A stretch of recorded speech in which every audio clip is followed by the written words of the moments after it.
Welcome back to the State Champs Scoreboard, presented by Lawrence Tech. Join in on the high school football talk. Call us at 248-539-9797 and watch the live stream on the State Champs Network Facebook page. Once again, here are your hosts, Lauren Plant, Tom Rakowski, Kevin Moore, and Lauren Jubara. All right, guys. Hey, stop calling in. We have winners of the Lions tickets, and Lauren's going to tell us who won. Yep, our good friend, Jack Janaginian. I hope I didn't butcher that last name. He is a Southfield Christian fan. Congratulations. You get to see the guys in Honolulu Blue take on the Bills on September 1st, next Thursday. So that's pretty exciting for you. Yeah, Lions. Absolutely. And so we've got a lot of good stuff still to get to. We're going to be here for about another 25 minutes or so. I do want to get to a couple of comments we've had on Twitter tonight. So, and we do have some old friends, who always who've been fans of this show. We have actually done it this is our 7th year that Tom and I have been together. We started at WDFN in 2010, and we made the rounds. Yeah, we did. And we were here at CBS. We did a Saturday morning show. We were also on 105.1 last year. So we do have some loyal fans who have appreciated this, and they've always wanted us to come on 97.1 The Ticket, and we're like, we're trying. Well, we're here. We're here. But Matt Osterman was one of them. He's been watching the show streaming, and he wants to ask about Macomb, Dakota, and he wants to get the thoughts on what's happening at Chippewa Valley. They had some, kind of coaching shakeup, and then they didn't. What do you think on how things are shaping up? They won. Yeah, I mean, that was a good win. I expected them to win just because I think Lake Orion was a little down this season, and talking to Scott Merchant before the season, he knew he had a talented team coming into the season. The only questions are there wasn't much experience, and he really likes his junior class. And much like Brighton we were talking about earlier, I thought they might have been a year away. I still see Ike and Dakota as being the Giants and the MAC Red, but Chippewa's got to be that third team you have to look at. Now that Romeo has kind of fallen off a little bit this year, but that loss to Oxford. But getting back to Dakota, I was real impressed. We hope that Kaiser Carlton can come back, but he left that game late in the third quarter and didn't return. So we're hearing rumors that perhaps he might be done for the season. I hope those words are not correct. Right. Because he is such an important part.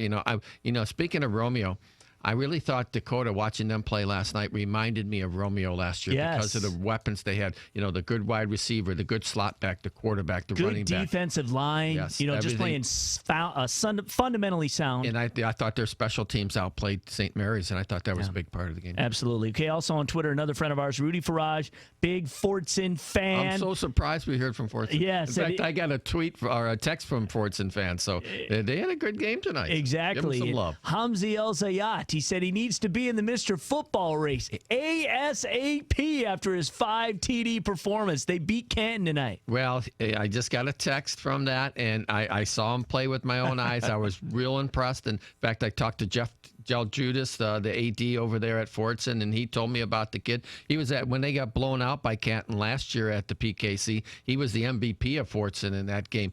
That kid, I talked to Alan True off mic, and he said that kid might be like a service academy type recruit.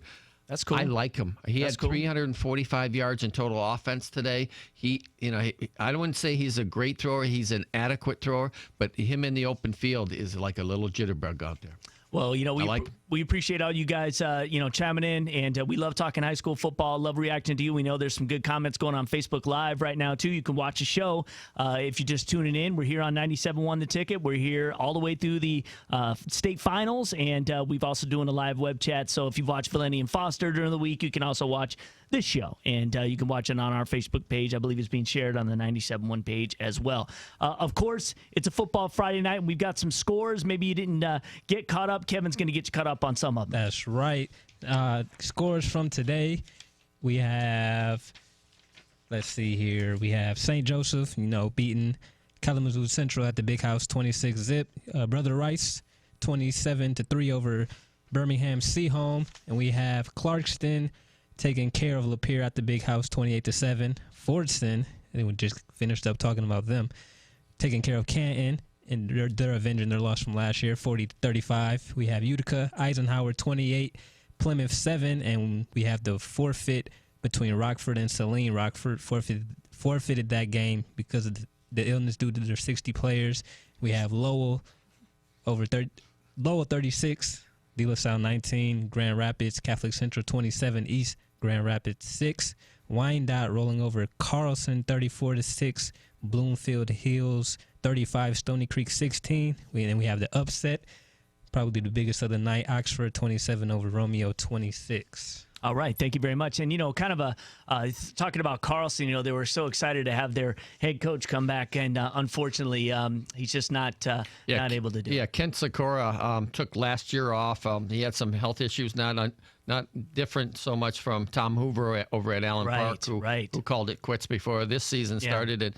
And Kent, we went back texting, and he was really disheartened by this. He was really looking forward to the season, and he had a reoccurrence about 5 days before the start of the season, and needless to say, that definitely puts a damper on their season. But hopefully they can come back. Wyandotte and Allen Park are really the cream of the crop in the downriver, so it's not that bad of a loss for Carlson, and getting back to Allen Park and Wyandotte next week's game ought to be a dandy. Yeah, Tom, we speaking of the Wyandotte and Carlson game, we have somebody commented on our Facebook. Bill Rose, he wanted to know more about the Wyandotte beating Gibraltar Carlson. Well, I don't have any details on this. I just know, talking to Ron Adams before the season, he was, he thought his offensive line and his defensive line were the strength of the team. When you got that going for you, you should have a good season. So, getting back to Carlson's loss, I don't really think it's that disheartening. I mean, there's other games to be played in the downriver. They still have a chance of making the playoffs. I mean, obviously, they can finish, maybe in the top half of the downriver league. Yeah, big game next week, Wyandotte and Allen Park. It's an early season showdown, and you hate to say that's for the league championship because it's only the second week, but whoever wins that game definitely has the inside shot. And it's just, again, one of the only divisions where all you play are teams from your division. The only league that I know of in the state. Yeah, it's kind of crazy. It is. And yet you have teams that are getting better, so the division is getting better, because look at the Lincoln Park and Woodhaven game yesterday. I mean, it was crazy. What was it, 52-49 or something? Correct. Like that? And Lincoln Park had a pretty big lead at halftime. They lost a lot of players from last year's playoff team. So, Woodhaven was supposed to be good this year. That's not a surprise. They can roll up the points. What I was surprised at that they threw the ball so much. Woodhaven normally doesn't throw the ball. Chris Nagel likes to stick it on the ground. All right, so here's what we're going to do. We're going to bring in another one of our contributors to State Champs. You can read Bernie's Bites, his blog, every week at statechampsnetwork.com. He updates it throughout the week. You're also going to be able to see him in the flesh on State Champs Extra Point tomorrow morning at 10 a.m. on WXYZ Channel 7. Not only are we going to have highlights about 13 games, but we do a little recruiting roundup with Scott each week, and he's got a couple of players that he's talking about just to give him a preview. And since we only have a little bit of time on the TV show to kind of get into it, talk about the guys that you're really interested in right now, Scott, and welcome to the show. This week we talked about West Bloomfield running back Davion Johnson and University of Detroit Jesuit do it all, Mr. Everything, Mr. Terrific, Scotty Nelson. And good guy. Yeah. I'm doing a story on Scotty for the Michigan High School Athletic Association. I don't know if anybody knows, but I do freelance for them, have a couple stories a month. Scotty's a great kid. He's got all these Big Ten schools offering him, Michigan State among them. Terrific player. The definition of do it all. He does it on the football field, on both sides of the ball. Six man on the basketball team. Yeah. Quarterback. He plays slot back. He plays receiver. He plays running back. He's most likely going to play in the secondary at college and safety. Right. And then if people that pay attention to basketball and are the local hoop heads around here probably saw him coming off the bench as maybe the best sixth man in the whole state for UD Jesuit, and popping threes, playing great defense for that state championship basketball team last night. Yep. He's definitely represents the school rather well. Yeah, and he's got his choices narrowed down to 5 schools right now, and we talk about it tomorrow on Channel 7. And, that's right. Cool. Michigan State is among them. And I guess stay tuned for tomorrow. We can tell you the next 4. Hey, Scott.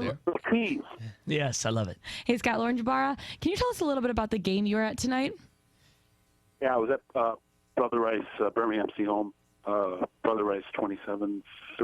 What do you think? Are they the real deal? Are they back? I don't know. I'm going to take a wait and see approach. Okay. They struggle to pull away from Seaholm tonight. They were only up 13-3, only up 7-3 at half, only up 13-3 in the fourth quarter. What I will say about them is they have some really intriguing skill position players at quarterback, receiver, running back. I'm talking about Mario Valente, their sophomore quarterback, Marcellus Gaines, their sophomore tailback, and then Matt Jordan, all Catholic League wide receiver, Catholic League leading receiver last year in receptions and yards, and Caleb Jackson, a junior. I really like those guys. Larry Borum's nice up front. He's going to Missouri, but outside of Borum, they're pretty small. And Seaholm was getting decent push, and I don't foresee Seaholm making the playoffs this year. All due respect to Jimmy DeWald and the Maples. Well, they play in a tough division. I would have liked to see kind of what I saw last night when I was at Wildlife Western Farmington at the Big House, where Western stepped on the neck of Farmington in the first second of the game and never let up. They were up 41-0 at half. I kind of would have liked to see one of those, when they would have been up 28-0 at half. But it is what it is. You give them credit for pulling away and throwing the knockout blow. Marcellus Gaines had the really nice, the offense finished really nicely in the fourth quarter. Valente hit Jackson for a 20-yard touchdown, and Marcellus Gaines sprinted away on a 20-yard touchdown to turn the lights off. He had 175 yards rushing, 2 TDs. He looked real nice. All right, Scotty. Hey, man, thank you so much for calling in. We'll see you tomorrow on TV, and we'll talk to you next week. All right, guys. All right, thanks Scott. Scott Bernstein, State Champs again. Bernie's Bites. His blog is great, statechampsnetwork.com. Check it out. All right, you guys. After the break, we have our final segment of State Champs Scoreboard. I know these 2 hours have flown by, but after the break, we hear from Jerry Mack about the Mac. That flows well. And we have one more chance to give away a pair of Lions tickets. Don't go anywhere, you guys. You're listening to State Champs Scoreboard on 97.1 The Ticket.